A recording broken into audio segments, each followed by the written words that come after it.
বন্ধুসকল, tech with অভিনৱ চেনেললৈ আপোনালোকক পুনৰবাৰ স্বাগতম জনাইছোঁ।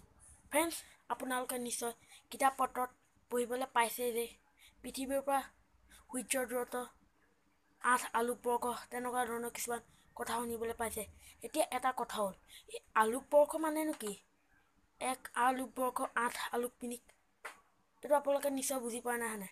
তাৰ ভিতৰত মই আজি এই ভিডিঅ'টো বনাইছোঁ। বলক ভিডিঅ'টো আৰম্ভ কৰোঁ। এতিয়া আপোনালোকে 1 আলোকবৰ্ষ নিশ্চয় শুনিছে, 1 আলোকবৰ্ষ কিতাপে পত্ৰই শুনিবলৈ পাইছে।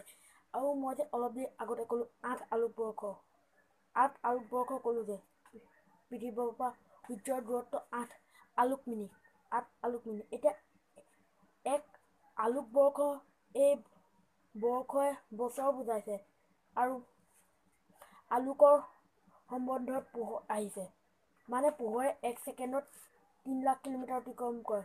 মানে আলোক মানে পোহৰ অৰ্থাৎ 1 ছেকেণ্ডত পোহৰে 3 লাখ কিলোমিটাৰ তুমি অতিক্ৰম কৰে। এইটো চবে জানে। আপোনালোকে বিশ্বাস কৰিছে 1 ছেকেণ্ডত 3 লাখ কিলোমিটাৰ। এইটো 1 ছেকেণ্ডত কিমান কেইখন আমাৰ দৰে ভাৰত দেশ পাৰ কৰিব পাৰিব ভাবি চাইছে?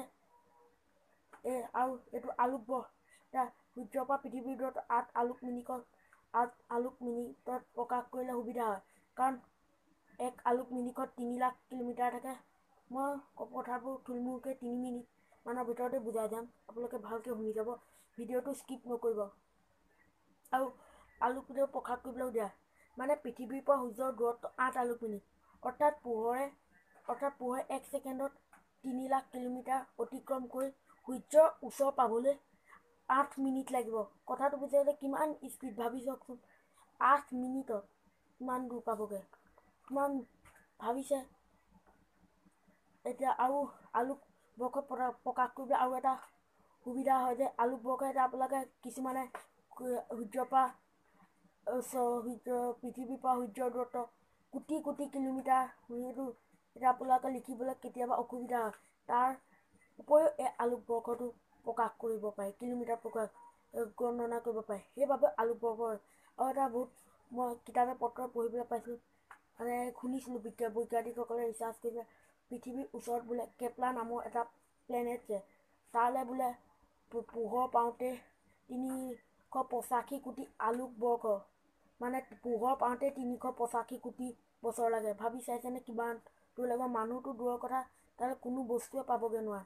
কিন্তু ভাইজাৰ 1 নামৰ এখন, মই শুনামতে শুনিছোঁ, ভাইজাৰ 1 নামৰ এখন মহাকাশলৈ এখন ৰকেট নিক্ষেপ কৰিছিলে। সেইখন বৰ্তমান 2011 চনত 1942 চনমান নেকি সেইখন নিক্ষেপ কৰিছিলে। বৰ্তমান সেইখন এতিয়াও গৈ আছে, আৰু সেইখন 2011 চনত সৌৰজগতৰ সীমা পাৰ কৰিছিলে। আৰু এতিয়া বৰ্তমান সেই মহাকাশযানখন বিশ্ব ব্ৰহ্মাণ্ডত ঘূৰি আছে। আপোনালোকে গম পাইছে ইমান দিনৰ পৰা। আৰু তাত কিছুমান পৃথিৱীৰ তথ্য দিয়া আছে, যোনটো গ্ৰহই এই ভাইজাৰ 1কৈ পাই যে আমাৰ এই পৃথিৱীৰ কথাবোৰ গম পাই যাব পাৰে। সেইটো আৰু ভিডিঅ'টো চোৱাৰ বাবে ধন্যবাদ। মই বৰ্তমান কথাবোৰ কওঁতে অলপ লাগি ধৰিছে, আপোনালোকে ক্ষমা কৰি দিব ভুল হোৱাৰ বাবে। ভিডিঅ'টো চোৱাৰ বাবে ধন্যবাদ। লাইক, শ্বেয়াৰ আৰু ছাবস্ক্ৰাইব কৰিব। নমস্কাৰ।